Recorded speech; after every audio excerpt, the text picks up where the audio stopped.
స్వాగతం. రాష్ట్రంలో సుమారు 81% పోలింగ్ నమోదయ్యే అవకాశం ఉందని రాష్ట్ర ఎన్నికల ప్రధానాధికారి ముఖేష్ కుమార్ మీనా అన్నారు. మీడియాతో ఆయన చిట్చాట్ నిర్వహించారు. సాయంత్రానికి పూర్తి సమాచారం వస్తుందని ముఖేష్ కుమార్ మీనా అన్నారు. 2019లో 79.8% పోలింగ్ నమోదైందని తెలిపారు. ముఖ్యమంత్రి వైఎస్ జగన్మోహన్ రెడ్డి విదేశాలకు వెళ్లేందుకు సిబిఐ కోర్టు అనుమతినిచ్చింది. ఈ నెల 17 నుంచి జూన్ 1 వరకు కుటుంబ సభ్యులతో కలిసి ముఖ్యమంత్రి వైఎస్ జగన్ యూకే వెళ్లనున్నారు. ఫోన్ నెంబర్, మెయిల్ ఐడీ వివరాలను కోర్టుకు సిబిఐకి ఇవ్వాలని ఆదేశించింది. 2024 సార్వత్రిక ఎన్నికలు చెదురుమదురు ఘటనల మినహా ప్రశాంతంగా ముగిశాయి. గుంటూరు పార్లమెంటుతో పాటు 7 అసెంబ్లీ నియోజకవర్గాలకు సంబంధించిన ఈవీఎంలను నాగార్జున యూనివర్సిటీలో ఏర్పాటు చేసిన స్ట్రాంగ్ రూమ్లకు తరలించారు. 3 అంచెల్లో స్ట్రాంగ్ రూమ్ల భద్రతను ఏర్పాటు చేశారు. జూన్ 4న ఓట్ల లెక్కింపు జరగనుంది. వైసీపీ నేతలు ఓడిపోతున్నారనే కక్షతో పల్నాడు జిల్లాలో దాడులకు పాల్పడ్డారని సత్తెనపల్లి నియోజకవర్గ టీడీపీ ఎమ్మెల్యే అభ్యర్థి కన్నా లక్ష్మీనారాయణ మండిపడ్డారు. మంత్రి అంబటి అనుచరుల దాడిలో గాయపడి చికిత్స పొందుతున్న టీడీపీ శ్రేణులను ఆయన పరామర్శించారు. పోలింగ్ లో జరిగిన హింసను తీవ్రంగా ఖండిస్తున్నట్లు కన్నా తెలిపారు. వైసీపీ అరాచకాలను అడ్డుకోవడంలో పోలీసులు విఫలమయ్యారని చెప్పారు.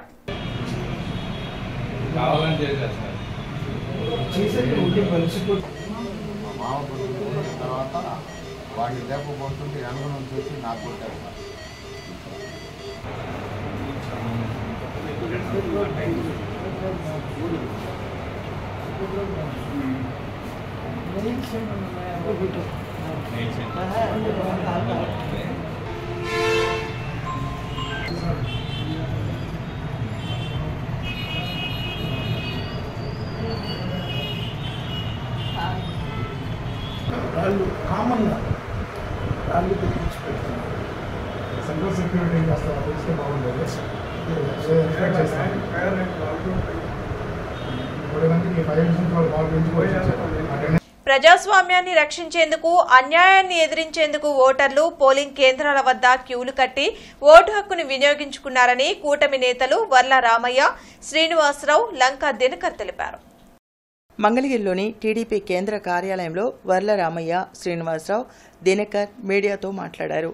ధర్మానికి అధర్మానికి మధ్య జరిగిన ఎన్నికల్లో ప్రజలు న్యాయం వైపు నిలిచారని చెప్పారు. ఎన్ని రకాలుగా ఓటర్లను భయాందోళనకు పాలకపక్షం గురిచేసినా ఎక్కడా తగ్గకుండా ఓటు వేయడం హర్షణీయమని అన్నారు. ప్రలోభపెట్టారు, ప్రలోభపడలేదు మీరు. భయపెట్టారు మిమ్మల్ని, భయపడలేదు మీరు. కర్రలతో కొట్టారు మిమ్మల్ని, అయినా క్యూలో నుంచి బయటకు వెళ్ళలేదు. రాళ్ళు విసిరారు మీ మీద, రక్తం కారుతుంది మీకు, అయినా కూడా క్యూలు వదిలి వెళ్లకుండా ఓటు అక్కడ వేసి ఓటనే ఆయుధంతో వాళ్లకు బుద్ధి చెప్పేంత వరకు కూడా మీరు అంత మనోనిశ్చలతోటి, మనోనిబ్బరంతో బాధలను కూడా దిగమింగి మీరు ఉన్న విధానం బహుదా ప్రశంసనీయమని చెప్పి కూడా మేము తెలియజేస్తూ మీ అందరికి కూడా కృతజ్ఞతలు చెప్పాలి. ఒక మంచికి చెడుకి జరిగిన ఎలక్షన్లో మీరందరూ కూడా మంచి వైపు నిలబడి ఎటువంటి అవాంతరాలు ఎదురైనా కూడా ఎటువంటి ప్రలోభాలకి లోను కాకుండా మీరంతా ధర్మం వైపు నిలబడి మంచి విజయాన్ని సాధించే దిశగా మీరంతా నిలబడినందుకు ప్రత్యేకంగా మీ అందరికీ కూడా ప్రత్యేక ధన్యవాదాలు చెప్తా ఉన్నాం. దేనికంటే ఒక అరాచక పాలనని ముగింపు పలకటానికి ఏదైతే Telugu Desam party, Janasena party, BJP party పొత్తు పెట్టుకొని ఒక ఎన్డీఏ గవర్నమెంటు ఫామ్ చేసే దిశగా ఈ రోజున ఆంధ్ర రాష్ట్రంలో వెళ్తూ ఉందో దానికి మీరు లక్షలాది మంది, కోట్లాది మంది మీరు ఒక మద్దతు తెలపటం నిన్న జరిగిన ఓటింగ్.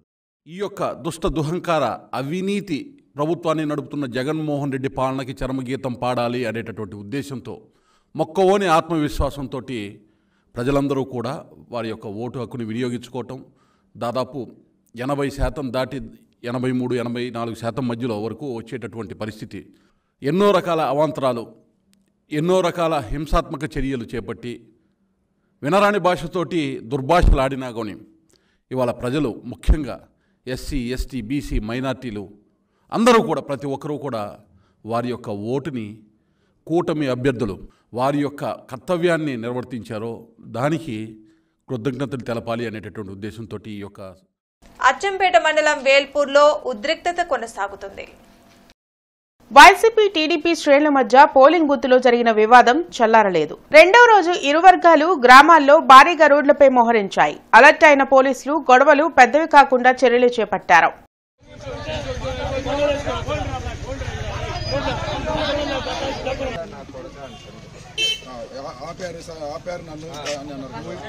మా పల్లెలో పని ఏంది, మీరు ఎందుకు రావాలన్నాడు. ఆయన బూత్ ఏజెంట్.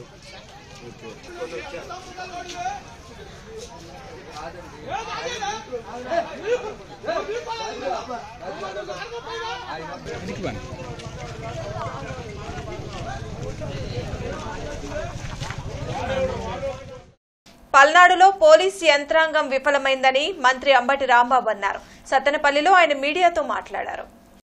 టీడీపీ నేతలు అరాచకాలకు పాల్పడ్డారని, పోలీసులకు ఫిర్యాదు చేసినా పట్టించుకోలేదని అంబటి రాంబాబు ఆరోపించారు. ఓటర్లలో చైతన్యం వచ్చిందన్న మంత్రి మహిళలు మరోసారి సీఎంగా జగన్ను చూడాలనే ఆకాంక్షతో పోలింగ్ బూతుల వద్ద క్యూ కట్టారని పేర్కొన్నారు. 5 గంటలకే మహిళలు, వృద్ధులు వచ్చి లైన్లో నిలబడ్డారు. పెద్ద ఎత్తున లైన్లో నిలబడి తన ఓటు హక్కును వినియోగించుకున్నారు. నేను లైన్లో ఉన్న వారందరినీ చూసే ఎక్కువ మంది వృద్ధులు, వికలాంగులు, మహిళలు ఎక్కువగా ఉన్నారు. రాష్ట్రంలో ప్రజలు మార్పు కోరుకుంటున్నారని టీడీపీ సీనియర్ నాయకులు గోరంట్ల బుచ్చయ్య చౌదరి అన్నారు. మంగళగిరిలోని టీడీపీ కేంద్ర కార్యాలయంలో బుచ్చయ్య చౌదరి మీడియాతో మాట్లాడారు. ప్రజాకూటమి పాలనతో రాష్ట్రం అన్ని విధాల అభివృద్ధి చెందుతుందని చెప్పారు. ఆంధ్రప్రదేశ్లో అరాచక ఆటవిక ప్రభుత్వ విధానాలకు వ్యతిరేకంగా కోట్లాది మంది ఓటర్లు తరలివచ్చి తమ ప్రజా తీర్పును వెలువరిస్తూ ఉన్నారు. 5 సంవత్సరాలు భరించి ఓపిక చచ్చిపోయి ఈ రాష్ట్రం బాగుపడాలంటే జగన్మోహన్ రెడ్డిని సాగనంపడమే మా ధ్యేయమన్న లక్ష్యంగా ఉదయం 5 గంటల నుంచే పోలింగ్ స్టేషన్లకు వచ్చి నిలబడి అర్ధరాత్రి దాకా కూడా క్యూలో నిలబడి ఓట్లు వేశారంటే ప్రజలు ఏ విధంగా మార్పును కోరుకుంటున్నారో ఆలోచించాల్సిన అవసరం వచ్చింది. 5 సంవత్సరాలు ప్రతి రంగాన్ని కొనారెల్ల చేశారు.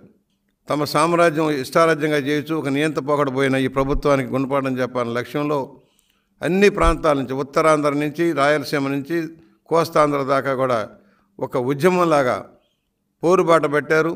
ఇది ప్రజా ఉద్యమం. ఈ ఉద్యమంలో ఎన్డీఏ కూటమి గెలుస్తాం.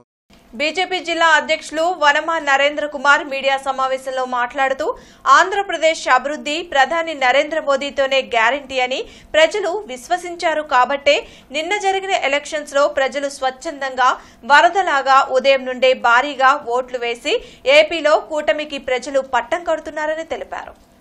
ఆంధ్రప్రదేశ్ అభివృద్ధికి మోడీ గ్యారంటీ, అలానే చంద్రబాబు నాయుడు గారి షూరిటీ, పవన్ కళ్యాణ్ గారి వారంటీ, ఈ ముగ్గురి పవిత్ర కలయిక ఏదైతే ఉందో దాన్ని ప్రజలందరూ కూడా ఆమోదించారు. దానికి నిన్న జరిగిన ఓటింగ్ సరళంగా అర్థమైంది. మహిళలందరూ కూడా వాలంటీర్గా ఉదయం 7 గంటల నుంచే బారులు తిరిగి ఓట్లు వేశారు. ఈ యొక్క ఓట్ల సునామీలో వైసీపీ ప్రభుత్వం ఫ్యాన్ కొట్టుకుపోవడం గ్యారంటీ. రానున్నది ఎన్డీఏ గవర్నమెంట్. ఇక్కడ ఆంధ్రప్రదేశ్లో తప్పనిసరిగా సైకిల్ వస్తుంది, కమలం వికసిస్తుంది. దీనికి ఎటువంటి టోకా లేదు, ఎటువంటి అనుమానం లేదు. ప్రజలందరికీ కూడా రామరాజ్యం నిర్మిస్తున్నామని, రామరాజ్యం ఆంధ్రప్రదేశ్లో వస్తుందని, భవిష్యత్ అంతా ఈ యొక్క భావితరాల ప్రజలకు ఉంటుందని కూడా మేము మరోసారి గట్టిగా చెబుతున్నాము. తెనాలిలో ఎమ్మెల్యే శివకుమార్ తో పాటు ఆయన అనుచరులు చేసిన దాడిలో సుధాకర్ గాయపడ్డారు. గుంటూరు ప్రభుత్వ ఆసుపత్రిలో చికిత్స పొందుతున్న ఆయన్ను సిటిజన్ ఫర్ డెమోక్రసీ కార్యదర్శి నిమ్మగడ్డ రమేష్ కుమార్ తో పాటు మల్లికార్జునరావు పరామర్శించారు. ప్రజాప్రతినిధులు విచక్షణ కోల్పోయి పౌరులపై దాడులు చేయడం హేయమైన చర్య అని సిటిజన్ ఫర్ డెమోక్రసీ కార్యదర్శి నిమ్మగడ్డ రమేష్ కుమార్ అన్నారు. తెనాలిలోని పోలింగ్ బూత్లో స్థానిక ఎమ్మెల్యే శివకుమార్ తో పాటు ఆయన అనుచరుల దాడిలో గాయపడిన సుధాకర్ ను జీజీహెచ్లో పరామర్శించారు. తప్పు చేసిన ప్రజాప్రతినిధిపై సుధాకర్ స్పందించిన తీరు కరెక్ట్ అన్నారు. గతంలో జరిగిన ఎన్నికల గొడవల కంటే ఈ సార్వత్రిక ఎన్నికల్లో జరిగిన దాడులు కాస్త తక్కువని రమేష్ కుమార్ వ్యాఖ్యానించారు. ఎన్నికల సందర్భంగా జరిగిన సంఘటన ఏదైతే ఉంటుందో రాష్ట్ర వ్యాప్తంగా తీవ్రమైన అలజడిని శాంతిని ఎత్తుముక్కల సుధాకర్ వారు కూడా ఎన్నికల్లో ఓటు వేయాలి అనే ఒక నిబద్ధతతో దృఢ సంకల్పంతో ఎక్కడో ఉన్నారు. స్వగ్రామమైన వేలాదికి మంది వచ్చారు ఆంధ్రప్రదేశ్. వచ్చిన వారిలో వారు కూడా ఒకరు. జనాల్లో తన ఓటు ఖర్చు వినియోగించుకునే సందర్భంగా ఆదర్శవంతంగా వ్యవహరించారు. వాళ్ళు క్యూ లైన్లో ఉండే గుడ్డులకి వాళ్ళకి అందుబాటులో ఉన్నారు, వాళ్ళకి సహాయం చేశారు, వాళ్ళకి తోడ్పాటుగా ఉన్నాడు. అట్లాంటి వ్యక్తి మీద దృష్టిగా స్థానికంగా ఉండే శాసనసభ్యులు ప్రవర్తించడం, ఆయన మీద చేయి చేసుకోవడం చాలా దుస్సంఘటన. అందరూ సిగ్గుతో తల ఉంచుకోవాల్సి ఓటర్లలో ప్రజల్లో వస్తున్నటువంటి చైతన్యానికి ఒక ప్రతీక. మేము ప్రజాప్రతినిధులుగా ఉంటూ మేము ఎటువంటి చర్యలు తీసుకున్నా మాకు అడ్డం లేదు అన్నటువంటి ఒంటెద్దు పోకడలు పోతున్నటువంటి ప్రజాప్రతినిధులకి చెంపపెట్టు లాంటి చర్య నిన్న. ఈ సందర్భంగా సుధాకర్ గారికి పూర్తిగా అండగా ఉంటామని చెప్పి సిటిజన్ ఫర్ డెమోక్రసీ తరఫున, అలాగే ఆల్ ఇండియా ప్రోగ్రెసివ్ ఫోరం తరఫున మీ పత్రికా ముఖ్యంగా తెలియజేస్తున్నాం. వారికి ఎటువంటి సహాయ సహకారాలు కావాలన్నా వారికి కానీ వారి కుటుంబ సభ్యులకు కానీ పూర్తిగా అండగా ఉంటామని చెప్పి సందర్భంగా తెలియజేస్తాం. నూతన 33 kV లైన్ ఏర్పాటు మరియు లైన్లలో చెట్లు తొలగించడం కారణంగా రేపు ఉదయం 7 గంటల నుండి మధ్యాహ్నం 12 గంటల వరకు మేడికొండూరు, సిరిపురం, పాలడుగు, మందపాడు, సరిపూడి, వెలవర్తిపాడు, గుండ్లపాలెం మరియు విసదల గ్రామాలకు విద్యుత్ అంతరాయం ఏర్పడనని ఏఈ జి నాగరాజ్ కుమార్ తెలియజేశారు. కావున వినియోగదారులు సహకరించగలరని విజ్ఞప్తి చేశారు.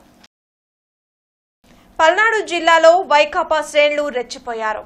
టీడీపీ కార్యకర్తలపై రాళ్లు, కర్రలతో దాడి చేయడంతో ఆగకుండా పెట్రోల్ బాంబులు విసిరి వైసీపీ శ్రేణులు ఆస్తులు తగలబెట్టాయి.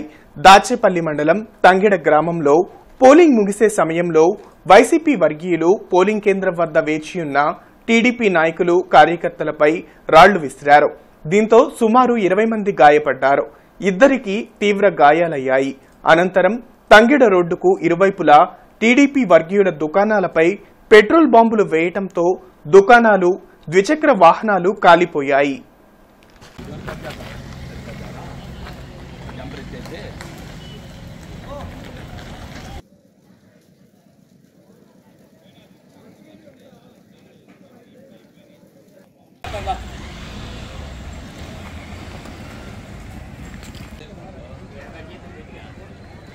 పశ్చిమ నియోజకవర్గ ఎమ్మెల్యే అభ్యర్థి గల్లా మాధవి తనకు అండగా నిలిచిన ప్రజలకు హృదయపూర్వక ధన్యవాదాలు తెలిపారు. ఈ సందర్భంగా ఆమె మాట్లాడుతూ, రేపు నేను గెలిచిన తర్వాత మీకు సుపరిపాలనను చంద్రబాబు నాయకత్వంలో మీ ముందరకు తేవాలనేది నా సంకల్పమని, నా ఈ సంకల్పం సఫలం అవుతుంది అని ఆశిస్తూ నన్ను ఆదరించిన ఈ నియోజకవర్గ ప్రజలకు, మార్గదర్శకులకు ధన్యవాదాలు తెలిపారు. ఈ వార్తలు ఇంతటితో సమాప్తం. నమస్కారం.